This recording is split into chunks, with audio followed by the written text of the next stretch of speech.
comme je le dis, notre nombre et notre force. Tout est une question d'organisation. La jeunesse consciente africaine est prête. Je pose une question à tous ceux qui se sont autoproclamés leaders panafricains, à tous ceux qui se baladent dans le monde. On fait quoi? Quel est le plan? Quelle est votre stratégie? Où nous voulons arriver?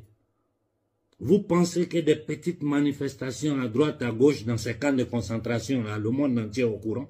Mais regardez vous-même ce qui est en train de se passer sous nos yeux, partout dans le monde. Dans le silence total des Nations Unies, de la Cour pénale internationale, de toutes les organisations des droits humains, personne n'ouvre la bouche.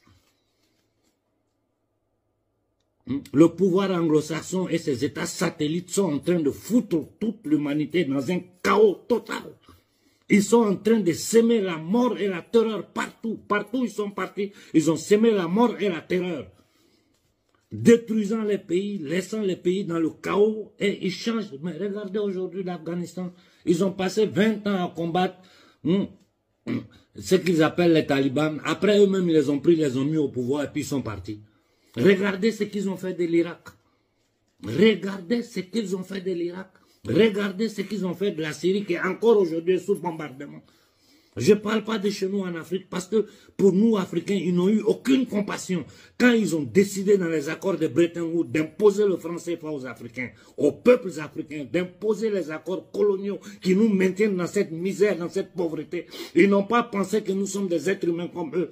D'ailleurs, ils n'ont même pas pitié de leur propre population. À voir ce que la société civile occidentale est en train de subir des mains de ces gangsters internationaux, de ces satanistes, de ces usuriers, de ces criminels. Des États comme les États-Unis d'Amérique qui est totalement sous leur contrôle, que le peuple lobotomisé américain, parce que le peuple américain est un peuple lobotomisé, rempli d'hamburgers et de Coca-Cola, qui ne se rendent même pas compte de ce qui se passe dans le monde. Ils sont enfermés dans leurs États, bombardés par la manipulation médiatique, par le pouvoir qui détient tout. Mais c'est pas possible. C'est pas possible. Dites-moi pour quelle raison l'Amérique doit avoir une base militaire en Afrique, si un territoire africain. Dites-moi quelle est la raison. Vous n'allez pas me parler de terrorisme, vu que ce sont eux qui créent le terrorisme. Tout le monde le sait. Ce sont eux qui créent le terrorisme, qui financent le terrorisme pour terroriser nos populations. Qu'est-ce que nous allons faire? Quel est le plan? Nous allons nous asseoir là pour que dans quelques semaines, la CEDEAO se lève encore pour raconter des balivernes. Et puis on va sortir pour commenter, ou bien nous allons faire des petites manifestations, appeler les stars du panafricanisme, aller tirer les photos, faire les trucs. Ça ne sert à rien.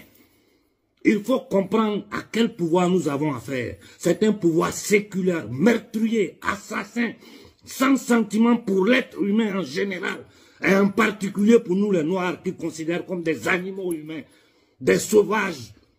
Ils ont effacé notre histoire de l'histoire de l'humanité. Ils ont effacé l'histoire de l'Afrique, de l'histoire de l'humanité. Tout ça pour nous maintenir sous leur domination. Tu vois des Africains qui se disent panafricains, ils réfléchissent de la même façon que les Occidentaux. Comment vous voulez prendre un système occidental et le transporter chez nous en Afrique quand ce sont deux types de sociétés totalement différentes? Mais je ne veux pas rentrer dans ce débat, sur ce côté du débat. Je veux rester sur les faits. Je n'avais pas l'intention de parler aujourd'hui. J'attendais la fin de semaine parce que je veux vérifier certaines informations. Mais je suis assis là, moi seul, j'ai réfléchi. J'ai dit, mais c'est pas possible. Quel est le plan? Tout ce beau monde qui se balade, qui se dit panafricain, qu'est-ce qu'ils vous disent de concret? Zéro. Il n'y a rien de concret. C'est du blablabla et des slogans. Moi, je dis à la jeunesse africaine, aux jeunes leaders panafricains, d'ailleurs, tout jeune africain doit être un leader de son propre destin, leader de son futur. Vous devez prendre vos responsabilités. Vous devez prendre vos responsabilités. Vous avez la chance d'avoir des grands frères comme nous. Des chances que nous autres, on n'a pas eu. On a eu Sankara, c'est vrai. Mais il a duré combien de temps? Tous nos dévanciers, à l'aube des indépendances, ont été tous assassinés par ce même pouvoir. Et quand je vois le bordel qu'ils sont en train de tenter de foutre au Congo, dans le silence total de toute l'Afrique, j'ai dit, mais c'est pas possible. C'est pas possible. C'est pas possible. Regardez le bordel qu'il y a au Tchad. Ces descendants d'esclaves, de vendeurs d'êtres humains. Talon du Bénin, Talon, sa famille, c'est une famille d'esclavagistes. Ils vendaient nos frères, la famille des Talons, là. Ils vendaient les Noirs aux Occidentaux. Et au Bénin, les familles qui faisaient son... Nous les connaissons, toutes ces familles. Il y a certains parmi eux qui disent même qu'ils sont panafricains. Hein? Des familles d'esclavagistes, des Noirs qui vendaient des Noirs. C'est ça qui est Talon. Des maudits comme la famille Eyadema, le fils d'un mercenaire de la Légion étrangère française, qui a tué le rêve du peuple togolais. Après 50 ans, cette même famille est au pouvoir et on nous parle de démocratie, de diplomatie. Mais de quelle démocratie nous parlons? Où est la démocratie? Vous êtes dans une monnaie qui n'est reconnue nulle part dans le monde. Et pourtant qui est attaché à l'euro. Si tu prends le franc CFA, tu viens en Italie, on ne veut pas. Tu vas en Allemagne, on ne veut pas. En France, même eux-mêmes qui fabriquent les billets, là, ils ne veulent pas. Ça, là, c'est la chaîne au cou. C'est pour maintenir notre peuple en esclavage. C'est l'élite satanique rothschildienne qui gouverne la France, là. Ce sont eux qui tiennent le peuple noir en esclavage.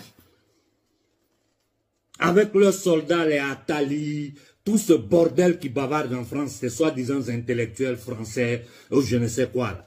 Vous avez vu quelqu'un parmi eux oser toucher ce problème-là? Non, parce qu'ils ont besoin de notre sang pour vivre. Ils ont besoin de notre chair pour manger. J'ai dit, donnez-moi une seule raison pour laquelle un État négrier comme l'Amérique, jusqu'à avant-hier, les Noirs n'avaient pas les droits civiques, a le droit de venir installer une base militaire en Afrique. Dites-moi pour quelle raison. Vous ne pouvez pas dire que c'est le terrorisme, parce que le terrorisme, ça y est que le Calais, tout le monde le sait. C'est une occupation militaire pour venir piller nos richesses. Moi, je ne tire pas photo à les gens. Je ne tire pas photo à les gens.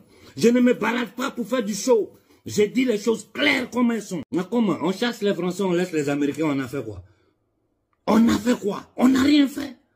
Si l'OTAN en Afrique, ça dit que la France est là-bas, ils font quoi en Afrique? Quand ils nous pillent, nous savons tous qu'ils nous pillent. Ils volent nos matières richesses. Ils créent des groupes armés pour semer la terreur sur notre continent. Ils envoyaient tous, ils ont rassemblé tous leurs djihadistes du monde pour aller semer la terreur dans le Sahel. Aujourd'hui, les groupes armés, sous le contrôle du criminel agent de la CIA, le génocidaire Kagame, en train de terroriser toute la région des Grands Lacs. Des indignes, des noirs indignes.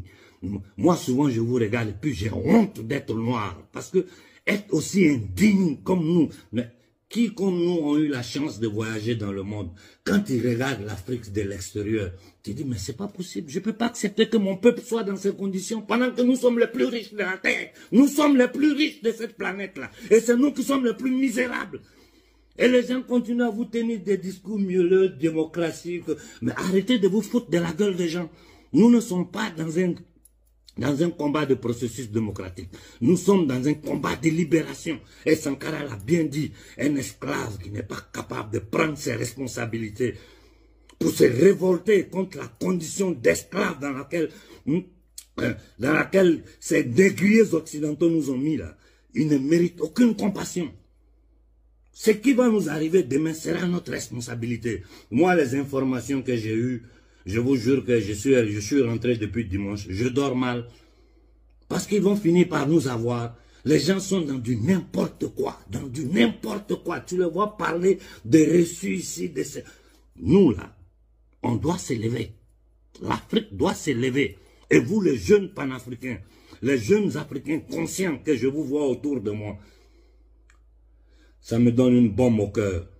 Mais il est temps que vous preniez vraiment les choses en main. Je parle des jeunes leaders des mouvements en Afrique. Prenez les choses en main. Ne regardez plus ces stars que le système a créées comme stars panafricains. Ils vous font perdre du temps. Ils ne vous diront jamais la vérité. Ils vont faire que lancer des slogans, prendre des photos, prendre des enveloppes et aller vivre. C'est tout. Ils ne feront rien. Moi, je vous dis, il faut qu'au Mali, au Burkina et au Niger, il y ait une coordination pour que nous puissions nous lever tous ensemble. Une manifestation gigantesque où nous allons mettre sur la table tous les problèmes, tout le fléau qui fait souffrir le peuple noir en Afrique. Les occupations militaires doivent finir sans condition. Aucun occidental a le droit d'installer une base militaire sur notre territoire. Pour venir faire quoi? Pour dire qu'ils vont venir former. Ça fait 100 ans que vous êtes là-bas, vous n'avez formé personne. Pour le terrorisme, c'est faux parce que c'est vous qui créez le terrorisme, tout le monde le sait. Il est temps que nous nous levons, que nous prenions notre destin en main.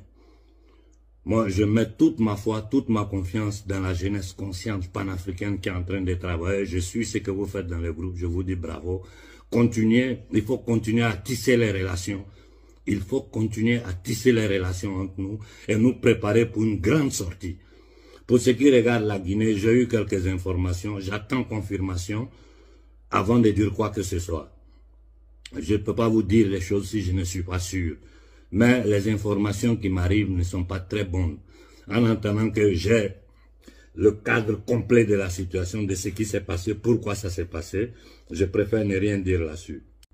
À ce minable du Gabon, là, tu es une honte, tu fais pitié, tu es un minable, un batracien, un minable, un vaurien, tu es nul, tu es zéro. Je dis la même chose au petit débit. Je ne parle même pas des dinosaures comme Ouattara qui sont des entités démoniaques qui attendent seulement leur jour pour aller en enfer. Nous, des batraciens. Jeunesse africaine, c'est votre destin qui est en jeu. Nous, on sera à vos côtés. On va combattre à vos côtés jusqu'au dernier Africain. Parce que ce que nous avons subi depuis 600 ans, ça ne peut plus continuer. Ça là, ça va finir maintenant. Bonne nuit à tout le monde.